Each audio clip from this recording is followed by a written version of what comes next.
and gentlemen, very good morning. This is Manas Ranjan Raut, your host.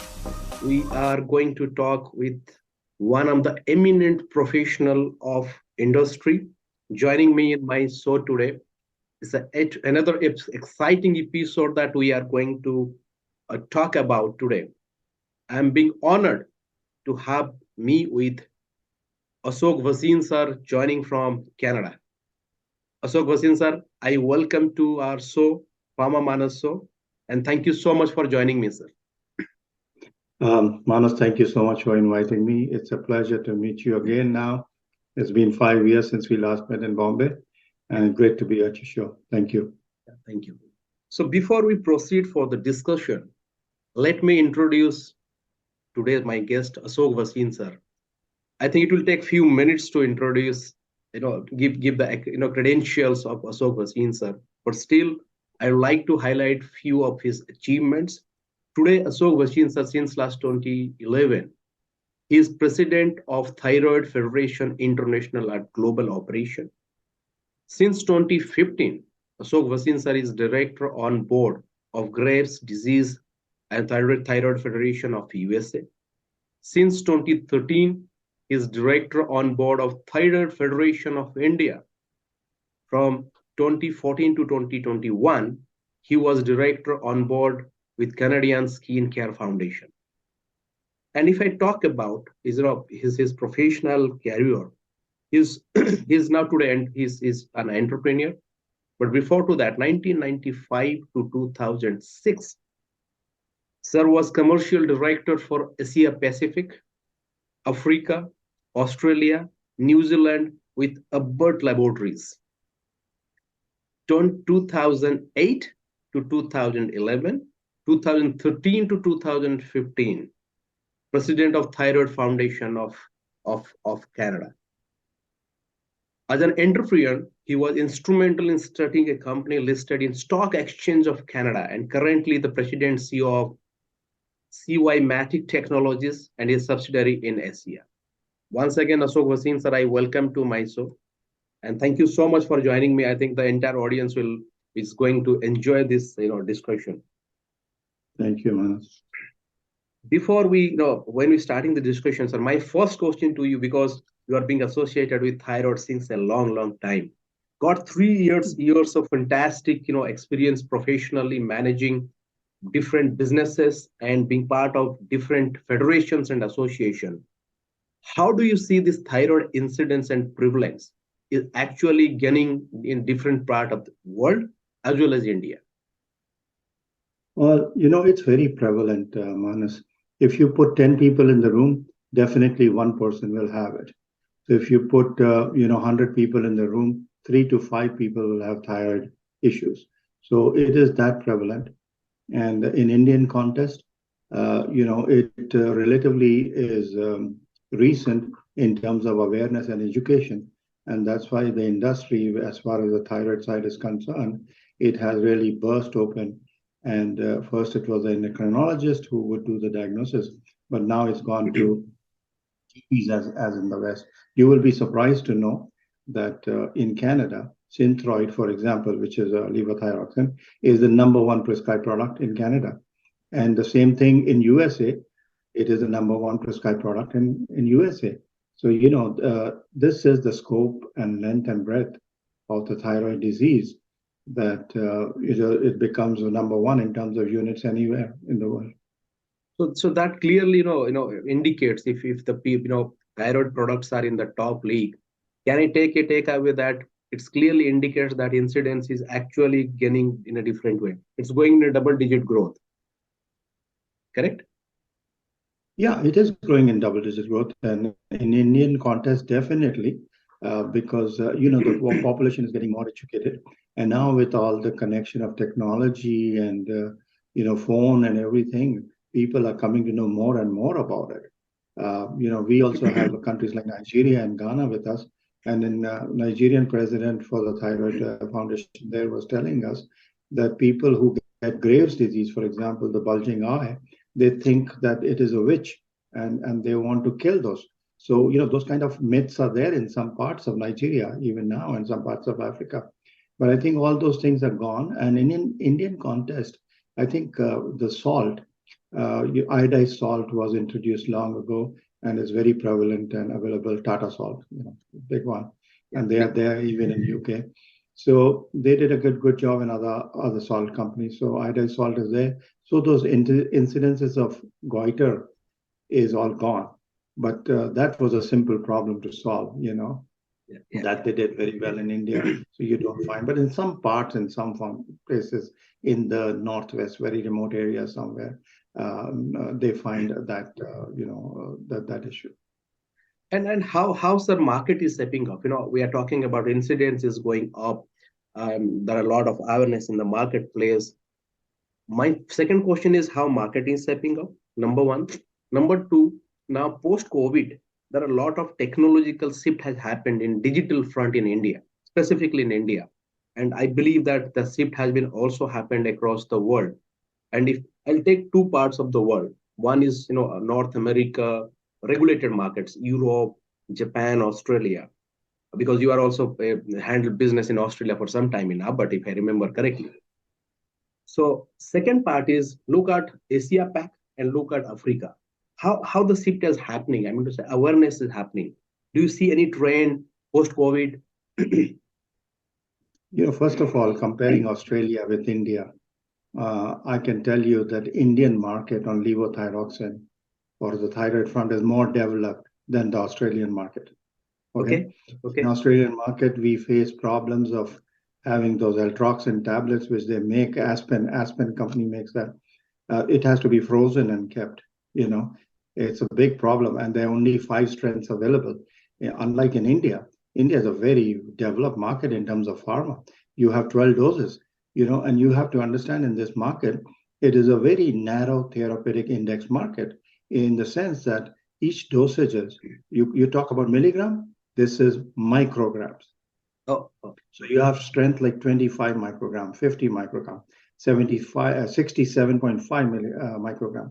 Then yeah, you have 75, then you have 88, and then you have 100, and then you have 112, 125, 150, 175, 188, 200, 300. So those are the kind of strength. Then you also have injectable in some cases because some children are born without the thyroid gland, you know. So those things also, and that's why it is mandatory when children are born to check thyroid whether it is there or not. Because if it's not there and the child is kept without the thyroxine, levothyroxine, the brain will not develop. So these are the things. If I'm going off topic, let me know. no, no, But absolutely fine, sir. I'm really, it's interesting to know that people are looking at outside of the country in terms of developed world, and people are up to the Australia is one of the growing economy and as well as developed. So it's great to know that India, in terms of medical aspects, pharmaceutical aspects, it's better than Australia. How the market is stepping up? Is there thyroxine and levothyroxine is only playing the vital role? How the marketing is stepping up? Is there any new molecule oh, coming how the up? market is setting up. See, levothyroxine, synthetic levothyroxine has been there since 1956, first time when it was introduced. I think it came a little later, much later in India, but it has been there from that time. The U.S. market is $1 billion US. You can imagine. Just Abbott at that time. Now I think it's AbbVie which looks after that. $1 billion. In Canada, it is close to $250 million, and then just the Synthroid part. So this is pretty big. And even for product managers who are associated with it, they can retire doing this job all their life because this market is just going to grow. It's going to go look good every year with double-digit growths and all that. But unlike Australia, where the number of strengths are lower, you have to have all these 12 strengths, 13 strengths. The other development that is happening in the marketplace is liquid levothyroxine is available. Like IPSA company, Switzerland has come up with that. So that is there, but it's more expensive to make. So this product has to be taken every day. You can't miss it. It has to be taken every day, and that's why cost is also a factor. So, but for some people where there are excipients in the tablet, it has some manifestations for them, like color of the tablet or some other excipient, and they don't get treated fully. So for them, those kind of things are nice. And they're always 5 to 10% of thyroid patients who don't get fully treated. And that is where, some things are required there. Other thing is T3 and T4. So, that combination also sometimes there, but you cannot combine the two together. You have to titrate. And in this titration, and some very important news that I want to share with you, and our pharma companies know about that, but the pharmacists like me at the counter do not know that. Okay, they interchange the brands. You cannot interchange the brand. Why? Because the bioavailability in each brand is different. Okay, because it's not 100%. It can vary 5, 6, 10%. If you interchange the brand, or interchange even the generic manufacturing company one to the other, the person goes back to zero and starts all over again. And it takes 6 months, to do the Yeah. dose titration and get back to normal. So this is the danger in that market. There's no interchangeability, zero interchangeability. You start with one company manufacturing product, you stay with that for life. Oh, this is a great learning. I was not knowing that this also at my end. So in India, if you know that, sir, there are a lot of brand substitution happen in the counter, because here No, the sure. dynamic, and this is a great thing to learn from you, that you know that they should not exchange the brands when they get the prescription, when No, doctor it is not prescribe it. interchangeable. And Yeah. great to know that bioavailability of different products and different molecules are different. So people think here in our country that, so I got this prescription and I do not have this stock, let me exchange that with another brand. So great to learn that, sir. My next question to you, sir. You talk about treatment algorithm. I mean to say, 20 years before or 30 years before, 3 decades. I am talking about your experience in Indian market as well as India international market. When it started, the diagnosis started 30 years, 40 years before. Predominantly, it was being diagnosed with endocrinologists and few of the gynecologists. Now, how do you see the shifts? How it is over a period of time, last 3 decades, 4 decades, it has been taken a switch, and what is the reason behind it? Is it the awareness? It is the disease prevalence which is actually propelling the pharma companies and the doctors to get into that sphere. What is it all about, sir? Well, one of the things is it doesn't kill you. Okay, the disease doesn't kill you really. It slows you down. And that is why sometimes people don't even diagnose, don't even come to know. But, with the advent of education in India, and again, India has done very well in terms of education and educational institutions, that the country is now fourth largest economy in the world today. And thanks to all that which has been invested in education sector, that this is what is happening. And so because of that, I think I don't want to lose your question, Manas. Just tell me what you were asking again. Endo versus now shift to other Oh yeah. specialty. So we talk about drivers in marketing. Okay, one of the drivers in this is once endocrinologist prescribe, then you don't have to follow up with the endocrinologist all the time, because now it's a lifelong follow up. You can do that with to check your TSH levels. You can go to the GPs. So then the GPs get trained in that. And now, and companies which probably Abbott has done that in India, where they have gone and educated doctors, and they have educated the GPs also now. So GPs have become very smart in diagnosing the problem. And you feel tired, you feel you don't even feel like getting up from the bed actually in the morning. Then you have those kind of symptoms which even your family doesn't recognize you sometimes. Who is this person now? Is it the person I married? Oh, a lot of people will say that anyway. But is it the person that I married? And what is this? Another thing is women.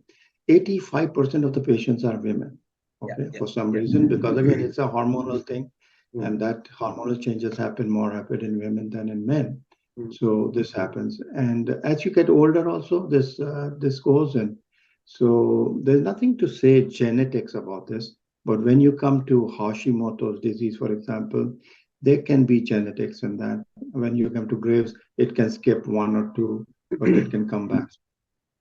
But hypothyroidism is pretty prevalent. Like I said, 3 to 4%, 3 to 5% population will have that.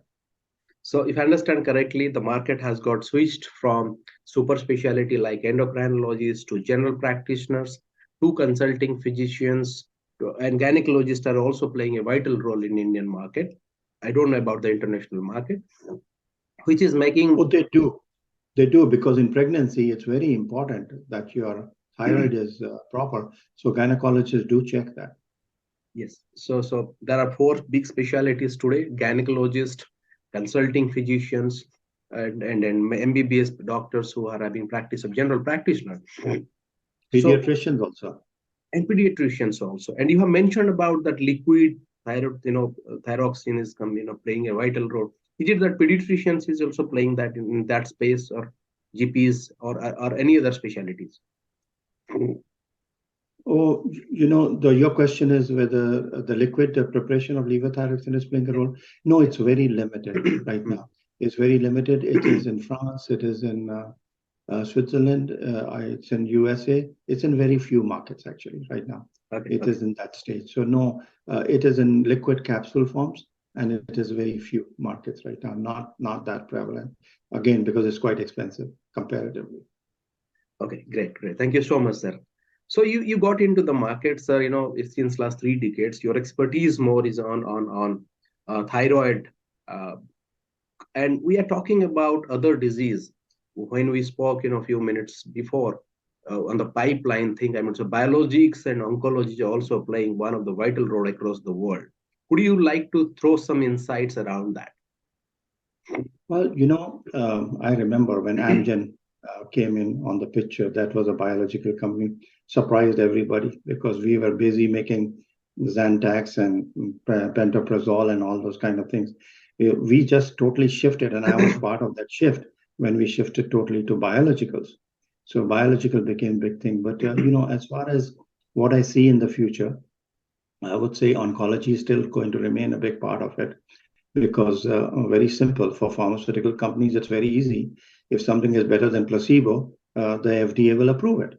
And there are so many conditions in oncology side, and everything becomes more and more specific in terms of targeting. So there's a lot of opportunity for pharma companies to come in oncology side. But as a recommendation, what I would, coming to pharma industry in India, my recommendation would be, hey, look at rare diseases side. There are 600, 700 rare diseases. So there are a lot of rare diseases. Each product costs sometimes $200,000 a year in terms of the patient. They are rare. Yeah, yeah, yeah. There is a lot of money in that. Okay, muscular dystrophy, which we were talking a while ago, that's another one. You see a lot of cases of muscular dystrophy. So that's another one. Microbiomes are going to become very big, and I have a lot of experience in microbiome side. Who knew that you would take antibiotics and it will kill your microbiome inside, and if it kills it, then you don't feel all right. So you have to replenish those. Probiotics and microbiomes also playing a role. Pain is another big segment to look at because the opioid period is over. Opioid was being used a lot, and that period is over. Chronic diseases are again something to look at. And there hasn't been much innovation in diabetes side, so I think that is something to look at. But in my view, AI is going to play a very big role in innovation. And fortunately, and with the COVID time, what has happened, and with all the vaccination, what has happened, Indian companies have become front and center and very reputed in the world. So I think now innovation is something that they should look at, and some of these things that I'm mentioning, it's worth looking at because I don't see much of AI happening yet, which is there. And again, in rare diseases side, I don't see much. I don't see much in diabetic cases either. What can be done, and even in cardiovascular. But in cardiovascular, maybe medical devices are going to play a big role. So medical devices are also going to become very specific in terms of organ functioning. So those are something where I see more innovation happening. And on this side of the world, Ayurvedic medications are taking on big. They are becoming as big as they are in India now, and more demand for Ayurvedic products. But that falls under natural product category here. and something to say about our culture and our history and Our our heritage whole also. Vedas and all that, that these people knew something that we did not. And, it's all coming true right now. Great, great, great. So you have put it multiple things one bucket, starting from chronic disease like oncology, rare diseases, big problem in our country today. I mean to say, you must have read in the news that muscle dystrophy is taking a toll on multiple kids. 2 years before, one of the NGO has came up in a forefront to raise the funds for one kid back at Bangalore. So there are companies who have already got into this space. If I understand correctly, already Roche and Novartis has already put that dent they already got into the market space. There are a lot of diseases in the rare disease category. I think you have mentioned about 5,000. I got an opportunity to work with one of the world's largest company. I will not able to name them. In cystic fibrosis. So cystic fibrosis, what I understand that first is diagnosis is a big problem in rare disease. People are doctors in our country. There are few doctors who are at a senior level or a HOD level who understand the disease and they diagnose it on time. Rather than that, diagnosis is a big problem. You mentioned about AI, artificial intelligence. I believe artificial intelligence is at a very nascent stage today. But going forward, if you look at Google's Sundar Pichai's press releases, he talk more about healthcare. In innovation in healthcare, AI is going to play a vital role. Talking about diabetes, and India is world capital of diabetes. You mentioned about take 10 people, put it in one room, one is in thyroid. I believe that ratio will be changed over here big time in diabetes. I think if you go to any household, you'll get somebody in diabetes. Cardiovascular, yes, if you are diabetic, cardiovascular is associated disease with diabetes. And it's a fantastic learning from you as well that these are the segments is going to take a shift. My last questions, which is going to be very very very critical for the students who are pursuing their pharmacy education or anything on life science. I mean, it could be a pharmacy student, it could be B Farm, M Farm. The new education came up as Farm D, doctorate in pharmacy, biotechnology, BSc in biotechnology, BTech in biotechnology, MTech in biotechnology. A lot of people are, if you look at the education system in India, it is something different as comparison to Western world. What is your suggestion to the budding students who are coming to this industry? I mean to say, people are even not coming to the industry. What could be your suggestion that they should at least understand about the industry? What you see coming from a city like Sagar in Madhya Pradesh, today you are sitting at Canada. You have seen the entire shift from India to international business. Now you are back at Canada as an entrepreneur. You have listed your company. What is your takeaways and key suggestions for the students, faculties, or institutes out per se? Well, this brings me back to when I started my life in studies and all that. Look, when I appeared for BSc, it used to be an entrance exam. So, for 28 seats, we had like 3,700 students. And I felt very lucky to be one of those 28, So this was like a dream come true. And, the institutes were far and few. And the institutes were structured more on the Western side of things. But I think with so many institutes there, I think what they have to do is each institute has to pick up something and say, I want to specialize and I want to be the best in this. Okay. I'm forgetting the name of the company in India at that time. I was dealing with Gujarati people. They're a very big company now. They were making metronidazole. And when I met the guy, he said, I want to be the biggest in metronidazole. And, he is the biggest in metronidazole in the world. Okay. So they did the IP and, APIs and everything. So, this is the kind of mindset that people in the institutes have. Those people who are running the institutes, okay, even if it's for money, that's okay. But, now that you've made it for money, make it something very exclusive, very nice, and come up, okay, you know what, in my institute, I'm going to focus on autoimmunity, for example. or autoimmune side of medication, or I'm going to focus on diabetes, or I'm going to focus on molecular side, or I'm going to focus on AI and medicine and all that. The thing is this, in today's rapidly changing world, you cannot remain conventional. You have to think of what is the need of the hour and how 10 years from now or 5 years from now, things are going to change. Things are changing very rapidly. And that's why don't be surprised tomorrow that if the medication world, just like Amgen came in the picture, just the medication world is handled by engineers or handled by biomedical engineers and all that, it should not come as a surprise because AI is getting very involved. So I think that's where things are going. They are changing. So one has to keep their eyes open. And the other thing is go back to your history. And some of them should say, okay, you know what? In historical, in the Vedas, this is how things were treated, things how things were done. And when it comes to surgical instruments in the world, they used so the same ones they used 1,000 years ago in India, same one. There's no change, Yeah, yeah, yeah. And the same thing with suturing and all that they did in India long ago. That the whole thing is being used in the world even today. So Yeah. we got to take pride in our history and look back what we did, take out something from there and specialize in that side too. So, and the students should also not think about, I have to pass the exam, I have to do something like this.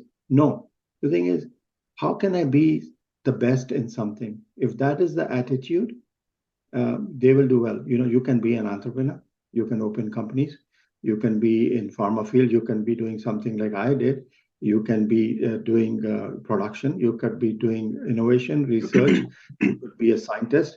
There is no limit, when you do pharmacy. You can be on the API side, you can be on the cosmetic side. There is a plethora of opportunities, but you have to focus on it. And I can tell you one thing as an old man now in life that whatever you look for, whatever you chase, you get it. So chase the right thing and you will get it. That's true. That's true, sir. So conventional to be specified, to be expert in one area, which so Bhaseen sir have been suggesting for the students, for the institutes who are into pharmaceutical or any sort of subjects which is associated with life science.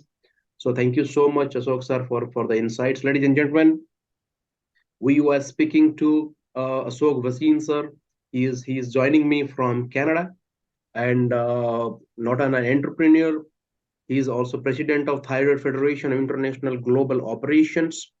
He is in multiple uh, federations as director and in different positions. Since last 20-25 minutes, he was talking about more on thyroid, how the incidence is growing up, how the prevalence is growing up, how there is a shift in the marketplace, not only in India, internationally, how this specified disease from endocrinologists is got into general practitioners, consulting physicians, gynecologists, pediatricians. Now the plethora of specialties being giving the treatment for thyroid. It is one of the double-digit growth disease segment. He spoke about thyroxine and levothyroxine, how it's since last 5-6 decades it is stepping up in the market space. Not to forget, he also spoke about multiple chronic disease aspects like oncology. He highly focused on rare disease. I think as a country, we are at a very nascent stage to the best of my knowledge in rare disease. He told that there are more than 5,000 rare diseases. So we got into this space very recently. There are a few companies got into this space, whether it's talk about muscle dystrophy, whether they talk about cystic fibrosis or hemophilia. There are multiple diseases going to be there that we can focus on. He spoke about how diabetes and cardiovascular is also very important for line of treatment or chronic disease segment. He's highly focused on not to substitute any brands. This is what I am going to take away from today's discussion. Highly focused because Indian market substitutions is bit rampant. So we need to educate our retailers, our pharmacists that not to substitute any brand because that each and every brand got different bioavailability. Even though you are falling under a same league of therapy area. He also focused on having advice to the institutions, to the students, to be not conventional, to be experts. So it was a fantastic, speaking to you, Ashok Bhaseen sir, and thank you so much for joining in our show. And it was immense, pleasure to discuss all these things with you. Thank you so much for joining me. Thank you so much, Manas. It's a pleasure being on your show. Thank you. Wish you all the best. And I'm really happy to see the way you're growing. And this is great. Thank you. Bye for now. Thank you so much. I look forward to speaking to you sometime, sir, again. All right. Bye-bye. Namaskar.